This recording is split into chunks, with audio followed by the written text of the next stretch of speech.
Saudaraku, pihak Rumah Sakit Umum Daerah atau RSUD Datu Berhutakengon akan segera merujuk pasien orang dengan gangguan jiwa atau ODGJ yang nekat membawa kabur sebuah mobil ambulans milik Puskesmas Bintang, Aceh Tengah pada Rabu 6 September 2023. Pasien ODGJ ini akan dirujuk ke Rumah Sakit Umum Zainal Abidin atau RSUZA Banda Aceh atas permintaan pihak keluarganya guna mendapatkan pemeriksaan lebih lanjut. Untuk diketahui, belum dirujuknya pasien ODGJ tersebut karena masih dalam kondisi belum stabil, masih mengamuk. Direktur Utama Rumah Sakit Umum Daerah atau RSUD Datu Berhutakengon, Dr. Gus Narwin, kepada tribungai.com pada Jumat 8 September 2023 mengatakan, keluarga pasien dari Blangkejeren Gayo Luas sudah datang dan minta pasien ODGJ ini dirujuk ke Banda Aceh. Namun, jelas Gus Narwin, pasien ODGJ ini belum dapat dirujuk karena keadaan jiwa masih belum tenang dan masih gelisah.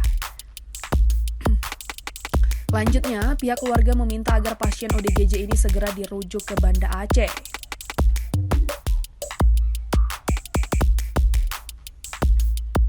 Dan sekarang, pasien ODGJ yang bawa kabur mobil ambulan itu masih berada di Rumah Sakit Umum Daerah Datu Berhutakengon.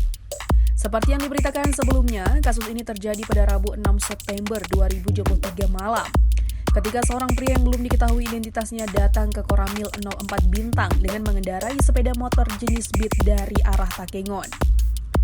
Pria ini meminta untuk diantar pulang ke Kabupaten Gayo Luas. Pihak berwenang di Kecamatan Bintang sempat merasa curiga dan membawanya ke Rumah Sakit Umum Daerah atau RSUD Datu Berhutakengon.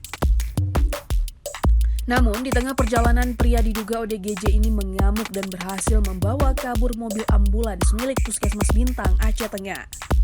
Pihak berwenang setempat segera melakukan tindakan pencarian dan berhasil melacak keberadaan ambulans.